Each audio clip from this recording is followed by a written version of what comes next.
আমি নিজে যখন পিছনের জানলাটা ভাঙছি আমার সামনে 4টা বাচ্চা এক জায়গায় দলা হয়ে রয়েছে, পুইরা সাদা হয়ে গেছে। দেখার মতো বিষয় না ভাই।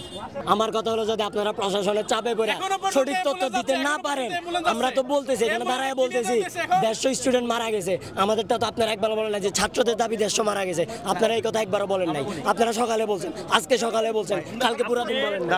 স্কুল কর্তৃপক্ষ বলতেছে যে এটা আমাদের স্কুলের একটা রেপুটেশনের ব্যাপার। দেখেন দেখা যাচ্ছে যে এখানে আমরা যারা বাচ্চারা পড়ে বা যারা অভিভাবকরা এখানে ছিল, আপনার বাচ্চা হইতে পারতো, আমার বাচ্চা হইতে পারতো, এইখানে যে রেপুটেশনের কথাটা বলা হচ্ছে আসলে এটা কিন্তু কোনো যৌক্তিক বিষয় না। কেন যে এটা সবাই আসছে সবার বাচ্চার দাবি আদায় করার জন্য বা তাদের বাচ্চাকে খুঁজে পাওয়ার জন্য বা যে অসুস্থতায় তারা ভুগতেছে সেটার একটা মীমাংসার জন্য, তাই না? তো সেই ক্ষেত্রে এখানে বলা হচ্ছে যে তাদের স্কুলের রেপুটেশন, এটা দিয়ে কি হবে? আমি যদি না বাঁচি আমি স্কুল দিয়ে কি করবো? এখানে মিনিমাম ছিল আপনার 150-এর উপর লাশ এখানেই পড়ছে। আমাদের এখানে ছাত্ররা বলা হয়েছে, কিন্তু আমাদেরকে অনলাইনে বলা হয়েছে মাত্র 22 জন।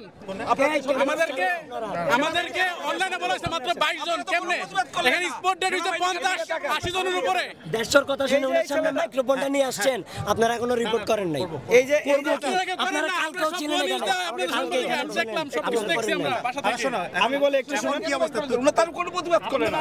এখানে অ্যাম্বুলেন্স আসছে মিনিমাম, এখানে অ্যাম্বুলেন্স মিনিমাম 100 উপর আসছে। এগুলা কি আপনার লাশ নিয়ে গেছে হেলিকপ্টার দিয়া সবকিছু বয়ান ইউজ করা হইছে।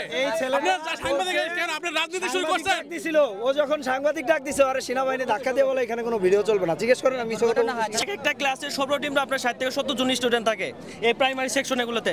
দুইটাই এই ক্লাসরুমে একদম স্পট ডেড, সবগুলো লোক মারা গেছে দুইটা স্টুডেন্টে, দুইটা ক্লাসরুমে একটা সেকশনে।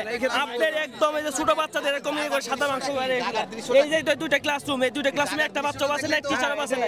পাশাপাশি যে স্টুডেন্টগুলো ছিল পাশাপাশি ক্লাসরুমগুলো ছিল, এগুলো দু একটা বাচ্চা আর কি, আর সবগুলোই মারা গেছে।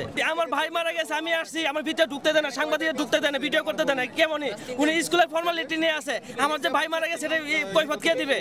উনি আপনাদের যে বৈশাখী টিভির ওনার যে ভাগ্নি এখানে মারা গেছে এটা আপনারা জানেন?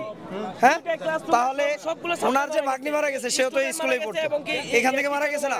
এখানে ম্যাক্সিমাম 100 থেকে 120 জন, এটা তো আমাদের চোখের সামনে। আমি প্রথমে এই পাশে দেখার পরে এই পাশে আগুন বেশি বলে আমরা এই পাশে কিছু করতে পারি না, তখন আমরা পিছনে গেছি। পিছনে গিয়ে যখন জানলা ভাঙছি, ভাঙার পরে ওই দৃশ্য 4টা বাচ্চা ওইভাবে পুরো এক জায়গায় দলা হয়ে রয়েছে, এটা দেখার পরে আমি আস্তে করে নিচে নেমে গেছি। আমি আর ওইখানে কাজ করি না, আমি নিচে কাজ করছি, পানি দিছি।